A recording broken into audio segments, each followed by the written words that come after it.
우리 하나님 말씀 마태복음 4장 살펴보겠습니다. 마태복음 4장 1절부터 11절까지입니다. 다 같이 찾겠습니다. 마태복음 4장 1절에서 11절까지 찾으신 줄로 알고 저와 여러분들이 한 절씩 교독하겠습니다. 그때에 예수께서 성령에게 이끌려 마귀에게 시험을 받으러 광야로 가사 40일을 밤낮으로 금식한 후에 죽이시니라. 시험하는 자가 예수께 나와서 이르되 내가 만일 하나님의 아들이거든 명하여 이 돌들로 떡덩이가 되게 하라. 예수께서 대답하여 이르시되 기록되었으되 사람이 떡으로만 살 것이 아니요 하나님의 입으로부터 나오는 모든 말씀으로 살 것이라 하였느니라 하시니. 이에 마귀가 예수를 거룩한 성으로 데려다가 성전 꼭대기에 세우고 이르되 내가 만일 하나님의 아들이여도 뛰어내리라. 기록되었으되 그가 너를 위하여 그의 사자들을 명하시니 그들이 손으로 너를 받들어 발이 돌에 부딪히지 않게 하리로다 하였느니라. 예수께서 이르시되 또 기록되었으되 주 너의 하나님을 시험하지 말라 하였느니라 하시니 마귀가 또 그를 데리고 지극히 높은 산으로 가서 천하 만국과 그 영광을 보여 이르되 만일 내게 엎드려 경배하면 이 모든 것을 내게 주리라. 이에 예수께서 말씀하시되 사탄아 물러가라. 기록되었으되 주 너희 하나님께 경배하고 다만 그를 섬기라 하였느니라. 같이 읽습니다. 이에 마귀는 예수를 떠나고 천사들이 나와서 수종드니라. 아멘. 예. 이제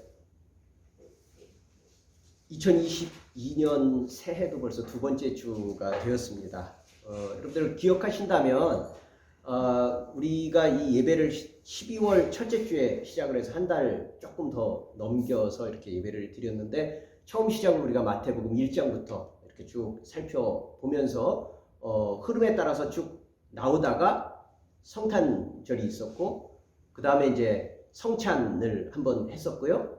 그 다음에 이제 지난주에 이제 새해 첫 예배를 드리면서 우리가 이제 마태복음 5장의 팔복의 내용들을 했었죠.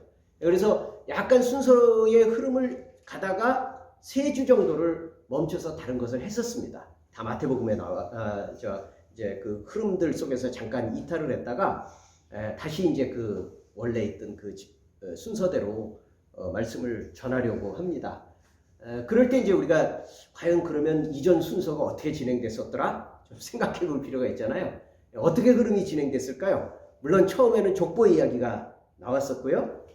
그리고 나서 광야에 외치는 자의 소리였던 그 요한이 광야에서 세례를 주면서 많은 사람들을 만났던 얘기가 나왔고 그런 가운데서 이제 예수님이 요한에게 세례를 받으시러 오셨었고 그리고 나서 세례를 받으시고 난 다음에 물가에서 올라오실 때 성령이 임하셔서 하늘에서 소리가 나서 이는 내 사랑하는 아들이요 나의 기뻐하는 자다 라는 그런 음성을 들으면서 예수님께서 당신의 모든 그 공생애를 시작하시면서의 그 첫 준비들을 시작해 나가는 과정들을 살펴보았습니다. 예수님은 우리가 알다시피 요셉이라고 하는 한 그 가정의 그 목수 가정의 장남으로 태어나셔서 아마 한 30세 정도의 시간까지 뭐 약간의 내용들이 성경 이곳저곳에 흩어져서 기록이 되어 있지만 대부분은 아마 그 요셉 집안의 큰 아들로서 가업을 충실하게 이어가면서 평범하게 볼 수 있는 그런 아들이면서 장남의 역할을 감당했던 것 같아요. 동생들도 꽤 있었고 그래서 그런 장남의 역할을 평범하게 감당을 했었고 이제 예수님은 우리가 흔히 공생애라고 말씀하시는 그런 3년 동안의 사역을 지금 이제 준비하고 계시는 거죠. 이제 거의 시작하는 단계의 초입의 내용들이 여기서 지금 기록되어 있는 겁니다. 그런 면에서 본다면 우리도 뭔가 굉장히 중요한 일을 하게 될 때는 준비라는 게 있잖아요. 그죠? 나름대로 이런저런 그 업무는 뭘까? 그 업무에 맞는 역할은 뭘까? 자기 나름대로 머릿속으로도 구상해보고 또 한번 시행해보기도 하는 그런 준비처럼 예수님도 당신의 그 공생애를 3년 동안에 시작을 하면서 말씀드렸듯이 세례도 받으시고 성령으로 충만하시고 그리고 하늘로부터 아버지로 하여금 너는 역시 나의 사랑하는 아들이다 라는 그 확신을 얻으시면서 당신의 역할을 시작하시는 것을 볼 수가 있습니다. 그렇다면 이제 우리는 설레는 마음으로 그 다음 장면이 어떻게 진행될까? 예수님이 이렇게 성령이 충만하시고 하나님의 음성을 들으시고 세례받으시고 이제 본격적으로 당신의 공생애를 시작하시는 그 다음 장면이 어떻게 될까라는 그런 설레는 마음과 기대가 있을 수 있는 거죠. 오늘 본문의 말씀이 바로 그 다음 장면입니다.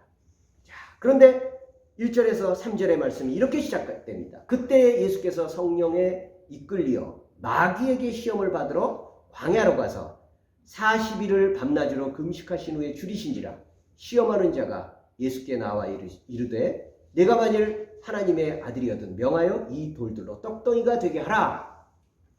아니 이게 무슨 난데없는 어울리지 않는 장면입니까?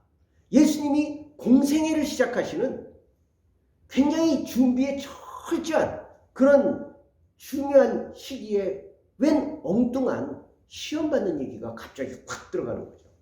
우리는 이게 여기에 이게 뭔 얘기지? 라고 뭔가 이렇게 좀 뭐랄까요, 의아한 생각이 들어야 잘 읽은 거예요. 뭐지? 하는 그런 마음이 생기는 거죠. 여러분, 우리가 2000년 전에 그때 사람들에게 이 기록들은 그 사람들의 세계관과 이해 방식에 쓰여 있기 때문에 조금 더 오늘날 우리에게 익숙한 표현 방식으로 1절부터 3절을 한번 바꿔서 제 나름대로 이렇게 한번 여러분들에게 읽어드려 볼게요. 본격적인 사역을 앞두시고 예수님은 더욱 성령으로 충만하게 준비하기를 원하셔서 어디로요? 광야로 40일 동안 금식하며 기도하셨다. 40일 금식을 마치니 어때요? 몹시 굶주렸죠. 그러나 주변에는 황막한 들판이라서 온통 돌덩이밖에 없었다. 순간 예수님에게 내가 하나님의 아들인데 못할 게 어디 있나? 이 돌들로 떡덩이라도 해먹자 하는 유혹이 생겼다. 그러나 그 유혹은 마귀가 준 것이다. 이러니까 조금 더 이해가 되죠? 그러니까 저와 여러분들이 느낄 수 있는 그런 일반적이고 정상적인 경로를 예수님도 가지셨다는 거예요. 왜요? 예수님은 이 땅에 사람으로 오셨으니까. 자, 그럴 때 우리가 불편한 마음이 생길 수가 있어요. 아니, 예수님께는 불가능한 것도 아니고 더군다나 굶주렸는데 떡을 사모하는 게 뭐가 잘못이냐. 아니, 불가능한 것도 아니고 돌로 떡을 해먹을 수도 있는 거지. 왜 그걸 꼭 나쁘게 해석할 필요가 뭐가 있을까? 물론입니다. 예수님은 한 번도 사람의 먹고 살아가는 문제를 소홀히 여기신 바가 없습니다. 하나님도 그렇습니다. 아니, 하나님 자신이 우리에게 몸을 주셔서 육신의 필요와 욕구들로 채워서 살도록 당신이 만드신 거니까 그 작동 방식대로 우리가 가지고 있는 본능에 충실한 것은 전혀 잘못된 것이 아니죠. 우리가 알다시피 예수님은 또 다른 들판에서 하나님의 말씀을 깊이 먹이셨지만 몸을 입고 있는 사람이라서 한나절 온종일 며칠에 걸쳐서 말씀을 들은 사람들이 굶주려 있을 때 이 백성들, 이 무리들 배고프겠다. 너희가 뭘 좀 먹여라 하면서 오병이어의 기적을 일으키신 거죠. 여러분 기억하시죠? 그런 면에서 본다면 예수님은 사람의 욕구와 인간적인 필요를 무시하신 적이 없습니다. 그러나 여러분, 예수님이 지금 거부하신 것은요, 오늘날의 용어로 말한다면 경제주의입니다. 경제주의. 사람은 말로는 먹는 게 전부가 아니라고 말은 그렇게 하지만 사실은 그게 최고이고 심지어는 전부인 것처럼 그렇게 삽니다. 말은 아니라고 그래. 말은 먹고 사는 게 전부야. 사람은 그보다 더 고귀한 가치가 있는 거야. 근데 실제로 살기는요, 마치 먹고 사는 게 다 전부인 것처럼, 그리고 그게 최고의 가치인 것처럼 그렇게 우리는 삽니다. 사람은 돈만 있으면 행복한 것처럼 언제나 돈 그러면서 삽니다. 그리고 우리가 뭐 먹고 살자고 하는, 이게 다 먹고 살자고 하는 짓이야, 이런 말 하면 거기에 뭘 갖다 붙일 수가 없어요. 아, 그래, 그건 다 이해하는 거야. 나도 마찬가지고 너도 마찬가지고 예수 믿어도 마찬가지고 뭐 불교를 믿어도 다 마찬가지고, 아니 다 먹고 살자고 하는 짓이야.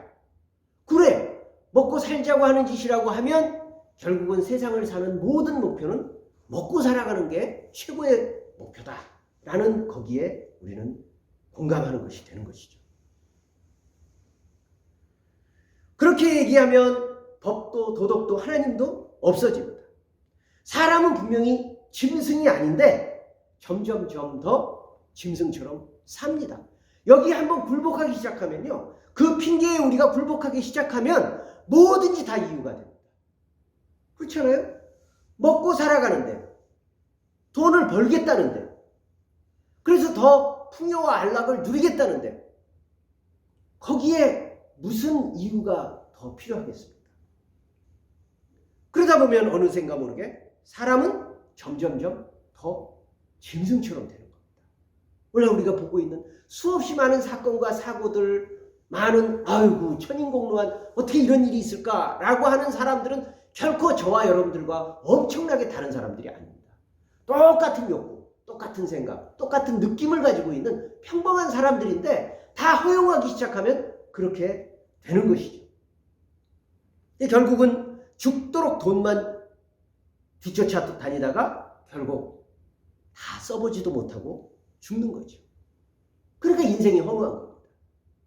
뭐 재벌만 다 써보지 못하는 게 아니라 저나 여러분들이 얼마를 벌었든지 간에 다 쓰지 못하고 죽어요. 다 먹지 못하고 죽는 거예요. 근데 마치 그게 인생의 전부인 것처럼 그렇게 쫓아다니다가 죽습니다. 그래서 예수님은 그 경제주의, 떡으로만 살 것 아닌 그 말씀을 대면해서 분명히 물리치시기를 원하셨던 거죠. 그러나 여러분, 경제주의를 거부하는 것만으로는 부족합니다. 아, 떡만이 전부가 아니구나 라는 것을 이해하는 것은 첫 걸음이지만 그것만이 전부는 아닙니다. 오늘 본문의 말씀도 어때요? 사람이 떡으로만 살 것이 아니요, 무엇이죠? 하나님의 입으로 나오는 말씀으로 살 것이다. 하나님의 입으로부터 나오는 모든 말씀을 통해서 우리가 산다라는 것을 우리가 함께 기억합니다. 제가 요즘에 이제 올해 들어서 이제 매월 첫날부터 이렇게 좀 하루를 좀 금식을 하려고 생각을 하고 있거든요. 마침 이제 시작이 1월 1일이었었어요. 그래서 1월 1일 날 금식을 했는데 저 나름대로는 여러 가지 생각들 속에서 이제 금식을 하면서 이제 딱 하루밖에는 안 되긴 하지만 그래도 이 먹는 욕구라는 게 이렇게 그냥 자기가 원해서 그냥 굶고 지나가는 것하고 원치 않아서 어떤 목적을 정하면서 일부러 굶는 거하고는 좀 다른 느낌이 들잖아요. 그럴 땐 정말 음식에 대한 사모함이 더 간절하잖아요. 딱 3끼밖에 안 되는데도 불구하고 허기진 딱 시간들이 가까워지면 정확하게 허기가 지게 되고 또 먹고 싶은 욕구들이 생기죠. 그러면서 아이고 하루지만 빨리 끝났으면 좋겠다 라는 마음들을 갖는 거죠. 근데 예전 같으면 제가 그 생각을 피하기 위해서 또 다른 생각을 이렇게 바꾸려고 애써서 노력을 했거든요. 왜냐하면 그런 생각을 가지면 좀 그게 더 힘들고 또 뭐랄까 이렇게 스스로 뜻을 정해서 기도하는 마음으로 금식을 하기로 했는데 뭔가 이렇게 좀 덜 거룩한 느낌도 들고 그래서 다른데 이렇게 생각을 피했는데 그러지 않았어요. 그냥 내가 배고픈 그 느낌을 그대로 이렇게 한번 좀 느껴보려고 애를 썼어요. 그러면서 느끼는 게 그렇구나. 내가 정말 음식 한 끼만 안 먹어도 참 사모하는 마음이 생기는구나. 참 사모하는구나. 하나님의 말씀에 대해서는 굶고 지나가도 별로 그렇게 허기진 느낌을 갖지 못하는구나. 그거를 이제 느껴보는 거예요, 스스로. 배고픈 거를 함께 느끼면서 하나님의 말씀에 대해서는 건너뛰어도 별로 배고픈 느낌을 못 갖는구나. 그게 저에게 있어서는 굉장히 중요한 그 생각이었습니다. 저는 이 말씀, 예수님께서 정확하게 말씀, 사람이 물론 떡으로 산다, 먹어야 산다, 돈 필요하지. 그러나 그것만으로 사는 것이 아니다 라는 것이 우리가 쉽게 그냥 에이 그럼요 그렇지요 하나님 말씀이 필요하지요 라고 쉽게 지나갈 수 있는 게 아니에요. 우리는 정확하게 한 끼만 굶어도 배고픔을 느끼는데 하나님의 말씀은요 건너뛰고 건너뛰고 건너뛰어도 별로 안 느껴요. 허기짐을 잘 안 느껴요. 이게 우리의 뭔가 이상한 반응이 아닐까요? 우리는 우리의 삶 속에서 비어있어도 비어있음을 느끼지 못한다는 것이 오히려 하나님 앞에서 새롭게 인식해야 될 하나님 앞에서 우리의 모습일 것입니다. 예수님은 정확하게 그것을 말씀하고 계십니다. 빵을 먹는 것, 떡을 먹는 것, 돈이 필요한 것, 나쁜 것 아니다. 그러나 우리의 마음속에 더 중요한 것, 우리의 인생이 무엇으로 인해서 사는지에 대해서 우리는 항상 놓치면서 산다 라는 것을 예수님께서는 이 말씀을 통해서 우리에게 다시 한번 가르쳐 주십니다.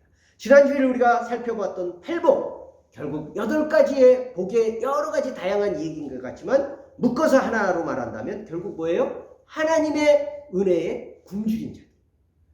다른 것에 굶주린 게 아니라 하나님에 대해서 굶주린 것. 하나님의 은혜에 대해서 목마른 사람들, 이런 사람들이 복이 있다. 여러분, 우리가 올 한 해는 한번 여기에 배고파 봅시다. 하나님을 한번 배고파 봅시다. 하나님이 없어서 하나님이 부족해서 목마른 거예요. 아이고 하나님이 필요한데 하나님이 부족하다 하는 그 참된 부족함, 참된 거지 같음, 참된 연약함, 참된 병듦, 이런 것들을 풍성하게 경험한 참된 복 있는 사람 되기를 바랍니다. 두 번째, 이제 그런 것을 통해서 예수님이 첫 번째 시험을 극복하셨습니다. 마귀가 포기하지 않죠. 또 달라붙습니다. 이번에는 마귀는 예수님을 성전 꼭대기에 올려 세웁니다. 그리고 네가 정말 하나님의 아들이라면 여기서 뛰어내려라. 또다시 예수님에게 그렇게 얘기할 수 있는 것은 너는 할 수 있다. 다른 사람도 아니고 구경한테 시키면 못하겠지. 그럼 너는 하나님의 아들 아니냐. 방금 요한에게서 세례받고 물 위에서 올라왔을 때도 하늘에서 말하지 않았냐. 너는 나의 사랑하는 아들이고 기뻐하는 자다. 너는 내 아들이다. 그래 네가 하나님의 아들이다. 내가 인정하마. 그래 너 뛰어내려라. 아무 일도 없을 것이다. 그러면서 이번에는 성경을 인용합니다. 시편 91편에 보면 내가 뛰어내려도 하나님이 천사들을 보내서 네 발 하나도, 네 몸뚱이 하나 상하지 않을 것이다. 나는 그 성경에 기록되어 있는 말씀을 봐라, 너에게 적용될 거야. 넌 아무 어려움 없이 여기서 뛰어내도 아무런 어려움이 안 생길 거야. 이렇게 도전합니다. 여러분, 이번엔 이게 또 뭐가 문제일까요? 우리가 이렇게 한번 생각해 봅시다. 어떤 아이가 엄마 아빠한테 야, 우리 엄마 아빠는 나를 사랑하셔. 그러니까 내가 물에 빠져도 분명히 건져주실 거야. 라고 하면서 엄마 아빠 앞에서 물에 그냥 팍 뛰어내렸어요. 엄마 아빠가 건져주실까요? 건져주실까요? 안 건져주실까요? 여러분이 엄마예요. 아이가 이렇게 얘기하고 퉁당 뛰어내렸어요. 안 건져주셔요? 건지죠. 당연히 건지죠. 근데 건지고 나서 어떻게 될까요? 엄청 야단 맞죠. 야단 안 맞겠어요? 야단 맞죠. 야단 맞은 거예요. 왜요? 이것은요 부모를 신뢰해서 하는 행동이 아니에요. 부모의 사랑을요 시험해 본 거예요. 부모의 사랑을 시험해 본 거예요. 우리 흔히 말하는 부모 가지고 장난친 거예요. 마귀의 이 속셈을 예수님은 꿰뚫어 보십니다.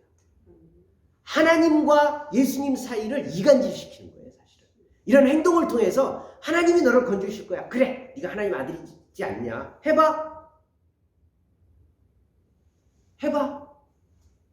하나님과 예수님 사이를 이간질시키는 겁니다. 이것은 신뢰를 굳게 하는 게 아닙니다. 그래서 예수님은 또다시 다른 말씀을 통해서 마귀의 유혹을 단호하게 물리치십니다. 7절 보십시오. 같이 읽습니다. 7절 어떻게 물리치시는가? 시작. 예수께서 이르시되 또 기록되었으되 주 너의 하나님을 시험하지 말라 하였느니라. 예, 그렇습니다. 방금 뭘 한 거예요? 마귀는요, 예수님을요, 그리고 또 하나님을 시험한 거예요. 그러니까 예수님이 하실 수 있는 말씀은 뭐예요? 시험하지 말라. 주 너의 하나님을 시험하지 말라.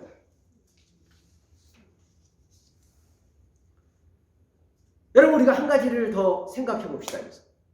성경은요, 다 기록되어 있잖아요. 우리가 원하면 다 찾아볼 수 있잖아요. 그리고 설교를 들으면 되잖아요. 근데 굳이 우리가 힘들여서 말씀을 열심히 읽고 이해하고 암송하고 기억하고 이럴 필요가 있나요? 다 여기 있는데. 그리고 요즘에는 찾기도 쉽게, 제가 여러분들한테도 권하는 건데, 이제 앱에 보면 이렇게 성경 이렇게 돼 있는 거 찾기도 더 쉬워요. 요즘엔 그냥 문장 전체가 다 기억나지 않아도 뭐 그 중에 이제 단어만 비슷비슷하게 조합해도 찾아낼 수 있는 방법이 여러 가지가 있어요. 얼마나 편리합니까? 근데 굳이 열심히 읽을 필요 있을까요? 굳이 내가 기억하면서 암송할 필요 있나요? 그러나 여러분, 우리가 누군가의 말할 때도요, 대충 떠올려가지고 대충 얼버무리는 거하고 정확한 말의 근거를 찾아서 확실하게 말하는 것하고, 여러분, 어떤 게 그 말의 능력을 가질까요? 당연히 후자겠죠. 그 말로 할 필요가 없습니다. 분명히 엄청나게 다릅니다. 제가 요즘에 설교를 하기 위해서 예를 여러 가지 좀 생각을 해놓는데, 왜 뭐 여러분들이 어렸을 때도 그럴 때, 저도 그렇지, 오남매가 있는데 이제 그 이렇게 부모가 집을 나갈 때 되면 제일 맞이한테 이제 명령을 내리잖아요. 집안 단속을 잘 할 수 있도록 이렇게 그 큰 뭐 이렇게 그 사람한테 이렇게 해놓잖아요. 이제 저는 막내였기 때문에 항상 명령을 듣는 쪽 입장에 들어가 있는데, 이제 그 제일 누나한테 이제 얘기를 합니다. 엄마가 그 집안에 이제 동생들 잘 데리고 있어라. 엄마 아빠 나갔다 올 테니까 집안 청소 잘 해놓고 애들 말썽 피우지 못하게 해라. 그러고 나갔어요.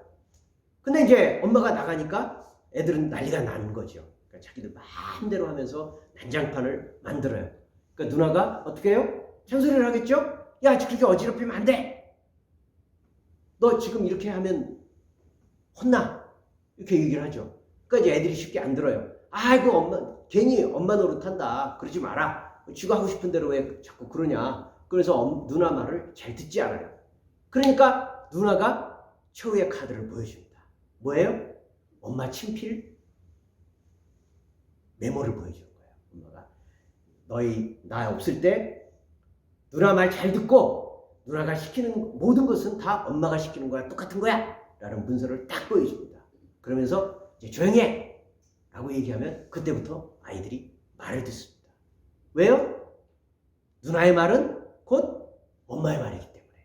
그 증거를 확실하게 보여줬어요. 그러니까 그 얘기에 이제 더 이상 움직이지를 못하는 거죠. 그래요. 이와 같이 정확한 내용들을 꽂아서 얘기를 해주면 그 권위를 인정하게 됩니다. 여러분, 우리는 부동산도 마찬가지예요. 그냥 나 돈 냈고요. 그래서 이 집은 이제부터 내 집이에요. 라고 얼버무려 말함으로 안 통해요. 어떻게 해요? 정확한 집문서를 보여주는 거예요. 내 집이에요. 라고 그 근거를 보여주면 그 근거에 따라서 이제는 그 집이 확정적으로 인정되는 겁니다. 그렇습니다. 우리가 똑같은 기도 내용도 그냥 내 머릿속에 애써서 머릿속에 여러 가지 단어와 문장들을 조합해서 만들어내는 기도하고, 실제로 하나님께서 이러한 말씀을 하셨다는 그 근거를 내가 기억하면서 그 말씀에 의지하여서 우리가 선포할 때 내 안에도 확신이 있고 하나님 앞에서도 하나님도 당연히 그 말씀을 들어주시게 되죠. 그러니까 우리가 그 말씀의 근거를 아는 것과 그냥 대충 어딘가에 있어 비슷비슷하면 되는 거 아니야? 라고 대충 기억하는 것하고는 굉장히 다릅니다. 그래서 우리가 자꾸 하나님의 말씀에 의지하는 것, 하나님의 말씀을 기억하는 것, 하나님의 말씀을 암송하는 것, 이것은 우리 신앙생활에 너무나도 중요한 기본 중에 기본인 것입니다. 그래서 말씀을 기억해서 그것에 의지해서 기도할 때 우리는 더욱 담대하게 기도하게 되고, 또 기도가 하나님께 전달되는 확신을 갖고 기도할 수 있게 되는 것입니다. 그래서 말씀과 기도는 항상 함께 가는 짝입니다. 말씀 따로 기도 따로 그렇게 가지 않습니다. 그래서 우리도 여기서도 마찬가지로 말씀 듣고 함께 기도하고, 또 기도한 후에 또 말씀 듣고 하는 그런 것이 함께 가는 이유가 바로 그것입니다. 말씀은 기도의 방향을 이끌어줍니다. 방향 없이 막 난사하는 게 아니에요. 하나님의 보좌로 정확하게 갈 수 있기 위해서는 하나님께서 들려주신 말씀에 의존하여서 기도해야 합니다. 뿐만 아니라 기도는 말씀을 더욱 사모하는 마음으로 줍니다. 기도하면서 우리는 더욱 말씀을 사모하는 마음이 생겨납니다. 반대로 우리가 아무리 어려움을 당해도 하나님의 약속과 말씀과 하나님의 뜻을 모른다면 우리는 뭘 기도해야 될지 몰라요. 뭘 기도해야 될지 몰라요. 여러분, 기도해보면 그런 경험들을 하잖아요. 분명히 사람한테는 쉽게 하는 얘기인데 그걸 하나님께 기도한다라고 하면 머리가 막 복잡해져요. 뭘 어떤 식으로 기도해야 될지, 무슨 단어를 어떤 식으로 말해야 될지 모르는 경우가 굉장히 많이 있어요. 왜 그럴까요? 우리 안에 말씀을 통한 기도의 경험들이 부족하기 때문에 그렇습니다. 그렇기 때문에 그런 하나님의 약속을 모르면 우리가 부르짖을 근거가 없기 때문에 우리가 기도하면서도 불안과 걱정과 염려로 늘 안절부절하게 됩니다. 그래서 우리에게 담대한 믿음을 갖게 하는 하나님의 말씀의 근거를 우리 안에 다시 한번 굳게 붙드는 것이 우리에게 필요합니다. 그렇게 될 때 우리는 오늘 예수님이 말씀하셨듯이 그런 잘못된 거짓말에 속고 휘둘리는 게 아니라 마귀에게 나를 떠나라 라고 할 수 있는 명확한 근거로 예수님처럼 쫓아낼 수 있는 능력이 우리에게 생기는 것입니다. 여기서 또 하나 기억해야 될 것은 말씀과 연관된 것과 방금 말씀드렸듯이 말씀을 통해서 근거해서 우리가 기도하는 것이 굉장히 중요하다는 말씀을 드렸는데, 지금 마귀가 예수님을 시험한 것과 연관된 이야기들을 하나 더 한다면, 여러분 놀라운 것은 마귀도 말씀을 인용했다는 거예요. 그렇잖아요? 아까 시편의 말씀을 인용하면서 야, 시편에도 이렇게 기록되어 있다. 뛰어내려도 하나님께서 천사를 보내셔서 지키실 것이다 라는 그 말씀이 있지 않느냐. 마귀도 성경을 인용해서 도전하고 있잖아요. 그러니까 여러분, 우리가 말씀을 인용하는 것, 말씀을 기억하는 것 매우 중요하지만 상황에 맞게 적용한 것이 아닌 본래의 의미와 취지와 상황에 맞추지 않고 제멋대로 꿰다 맞추는 말씀. 마귀는 지금 그걸 시도하고 있는 것입니다. 사실은 이건 우리도 자연스럽게 많이 겪게 되는 경험입니다.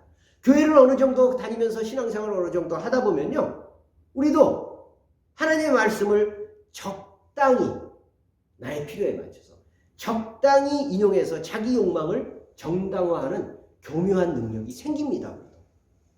그냥 내 욕망이 더 앞서서 정확하게 그 말씀이 여기에 적용되는 것인지 상관없이 갖다가 끼워 맞추는 그런 일들이 생긴다는 거예요. 아까 여러분 집문서 얘기했죠. 집문서 얘기를 했어요. 그럼 여러분 그 집문서를 어디다 갖다 보여줘야 돼요? 부동산 가서 주인하고 있는 그 자리에서 보여줘야 되죠. 부동산 가지고 가야 되는 거예요. 근데 소방서 가서 집문서 가지고 이거 내 집입니다 라고 얘기하면 그게 먹혀요, 안 먹혀요? 안 먹히는 거죠.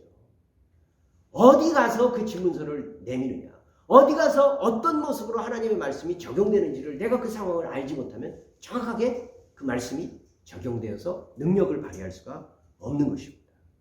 그래서라도 우리는 평소에 하나님의 말씀을 묵상하고 암송하는 것이 중요하고, 또 말씀 묵상과 암송은 정확한 상황 속에서 적용 될 수 있도록 그렇게 실전에서 사단의 거짓말을 물리치고서 말씀대로 살아가는데 하나님의 말씀의 묵상은 우리에게 너무나도 생명과 같은 능력이 될 것입니다. 그래서 여러분들이 이 주일날 모여서 예배를 드리면서 찬양하고 기도하고 말씀 듣고 다짐하고 굉장히 중요한 거지만 사실은 우리에게 대부분의 시간은 이 예배가 끝난 이후에 시작이 돼요. 그렇죠? 남은 6일 그리고 오늘도 남은 시간들 10여 시간의 시간들이 남아있는 이 시간들은 단순히 주일만 기다리는 그 시간들이 아니에요. 그 모든 시간들에 예수님처럼 마귀를 물리치고 하나님의 능력으로 승리하는 그러한 우리의 시간들로 주어져 있는 거죠. 그 시간들 속에서 우리는 하나님의 말씀을 계속 묵상하고 그 말씀으로 살아가야 되는 시간들입니다. 이제 두 번의 시험이 수포로 돌아가자 마귀는 이제 최후의 필살기를 가지고 유혹을 하게 됩니다. 그것이 8절부터 9절입니다. 우리 같이 한번 읽어보죠. 8절 9절입니다. 시작. 마귀가 또 그를 데리고 지극히 높은 산으로 가서 천하만국과 그 영광을 보여 이르되 만일 내게 엎드려 경배하면 이 모든 것을 내게 주리라. 여러분 이 시험은요 예수님에게 가장 강력하면서도 가장 핵심을 찌르고 지금까지의 모든 시험을 종합하는 도전입니다. 왜 그럴까요? 여러분 예수님이 하나님으로 하늘 보좌에 계셨던 분이 굳이 당신의 보좌를 버리시고 이 땅에 내려오신 이유가 뭐죠? 하나님의 그 다음에가 잘 안 돼요. 하나님의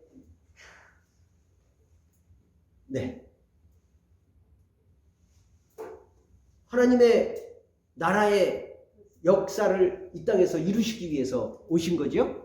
세상을 구원하시고 저와 여러분들을 살리시고 그리고 우리를 살리시는 것이 전부가 아니라 세상을 하나님의 나라로 실현시키시는 거죠.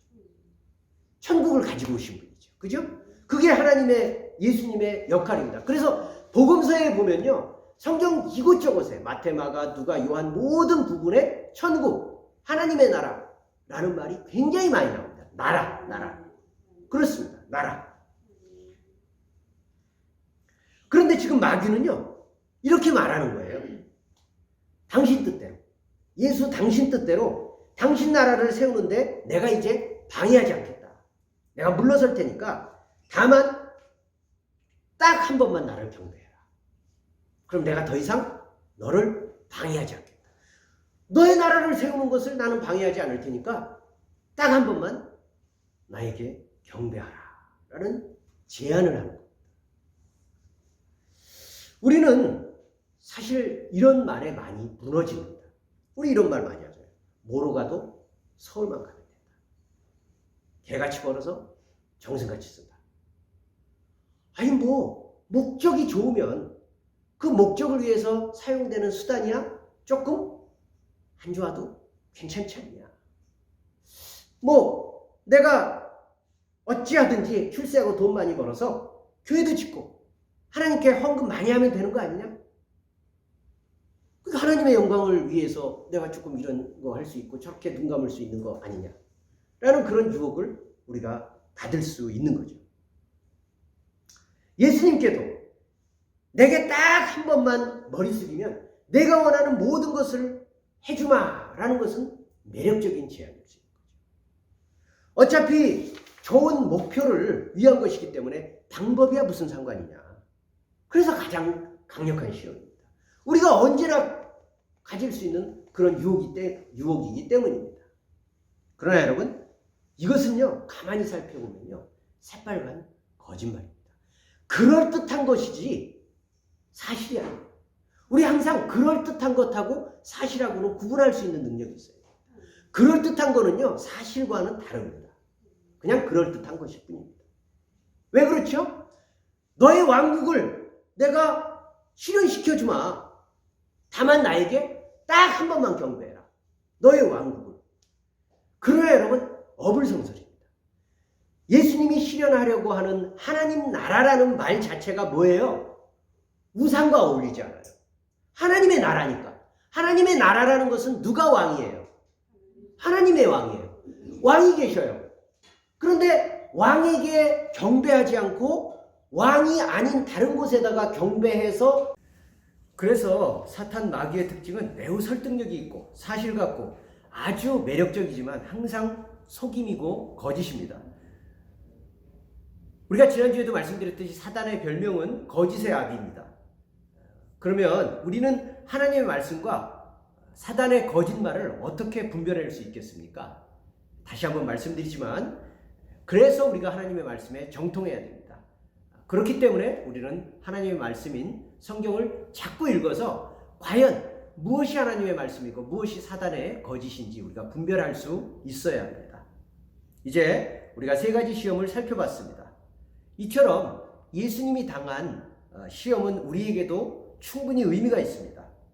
그러나 사실 이 세 가지 시험은 예수님이 메시아로서 당하시는 시험이기 때문에 우리에게보다는 메시아이신 예수님에게 훨씬 유혹과 그 시험의 강도가 강했습니다. 이렇게 묻는 것입니다. 내가 정말 메시아라면 돌로 떡을 만들어서 인류 모두의 식량 문제를 해결해봐. 아니면 높은 곳에서 떨어져도 죽지 않는 능력을 보여줘서 모든 사람들에게 감동을 줘. 아니면 고생스럽게 십자가 지지 말고 우상에게 한번 절해서 내가 원하는 왕국을 만들어. 이렇게 예수님에게 거듭거듭 유혹하는 것입니다. 예수님을 향해서 사탄이 노리는 집요한 유혹은 결국은 하나입니다.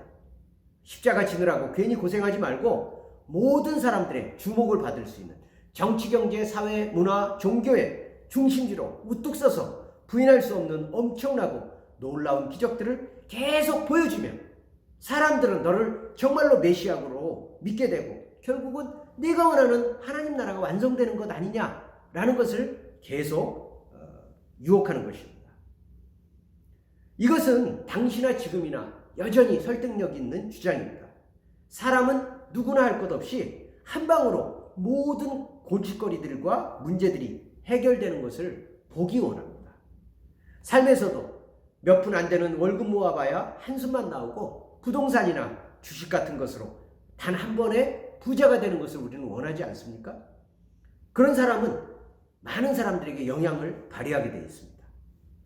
만약에 예수님도 원하는 모든 사람들에게 그 사람들이 원하는 것, 돈이면 돈, 권력이면 권력, 명예, 쾌락, 연인, 무엇이든 원하는 대로 예수님이 주셨다면 그렇게 비통하게 십자가에 못 박혀 달려 돌아가시지도 않을 것이고 모든 사람들은 천국을 믿을 수 있을 거 아니냐. 눈에 보이는 증거들을 통해서 사람들은 예수님을 믿고 하나님 나라를 받아들이게 되지 않았을 것이냐라고 우리는 그렇게 생각할 수 있습니다.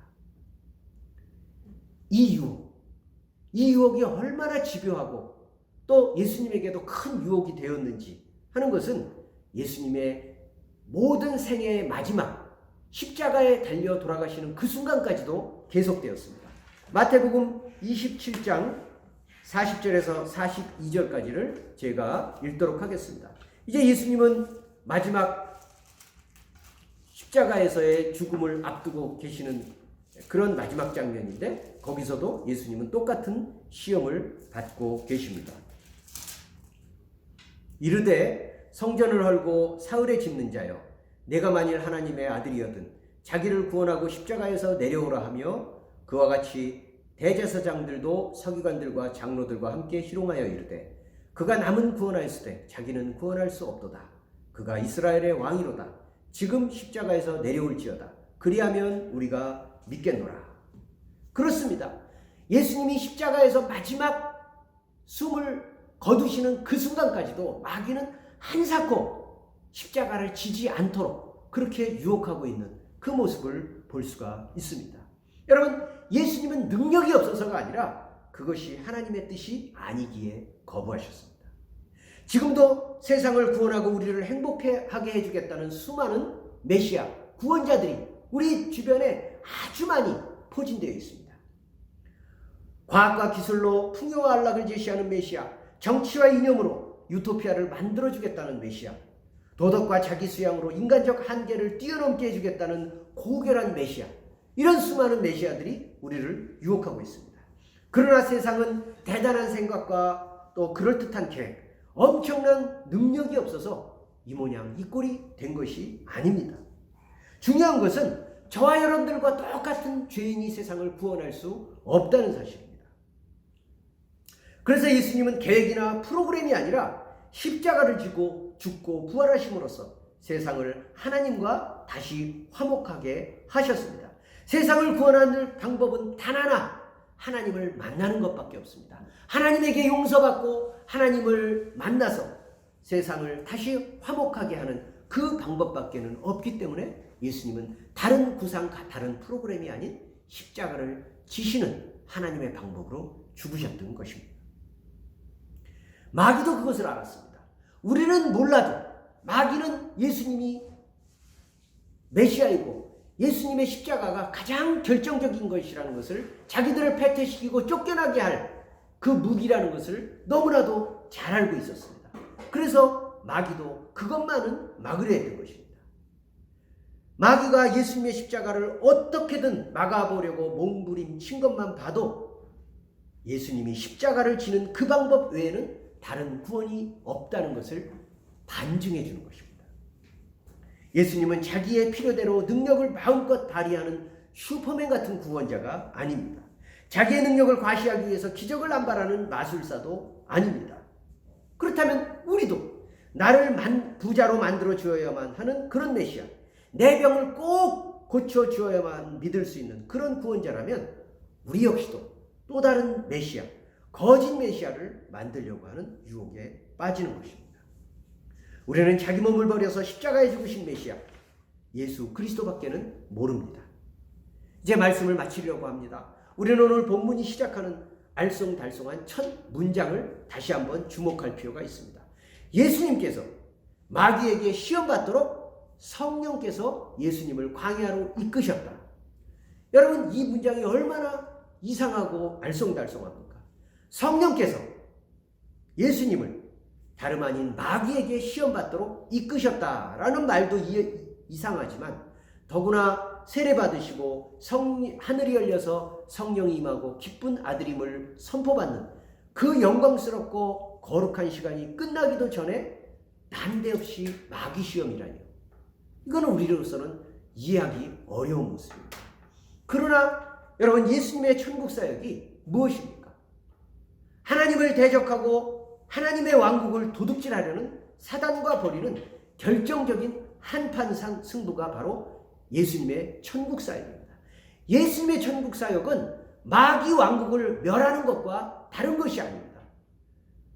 그렇기 때문에 성령으로 가장 충만해 있고 그 공생애를 시작하는 첫 자리에서 사단과 진검 승부를 벌이는 것은 너무나도 자연스러운 것입니다.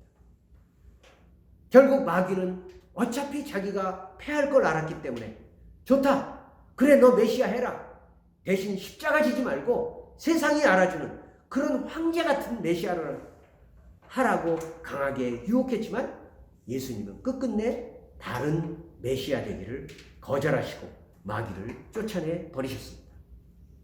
여러분, 다른 메시아는 불가능합니다. 이것은 예수님 스스로가 다른 메시아가 되지 않겠다는 선언이기도 하지만, 우리고도 당장 멋지고 화려해 보일지라도 다른 메시아를 바라보지 않겠다는 우리의 다짐이기도 합니다. 우리에게 다른 메시아가 없다면 우리도 다른 메시아를 구하거나 찾아서는 안 됩니다. 이처럼 당신을 버려서 십자가에서 죽고 부활하여 우리에게 천국을 주신 그 메시아, 그분을 찬양하고 감사하고 그분의 능력 안에서 이번 한 주간 동안도 살아가고 2022년 우리에게 당할 모든 상황들 가운데서 하나님께서 하시고 하나님께서 주시는 그 예수 그리스도의 십자가를 바라보는 그런 복된 한 해 되시기를 주님의 이름으로 간절히 축원드립니다.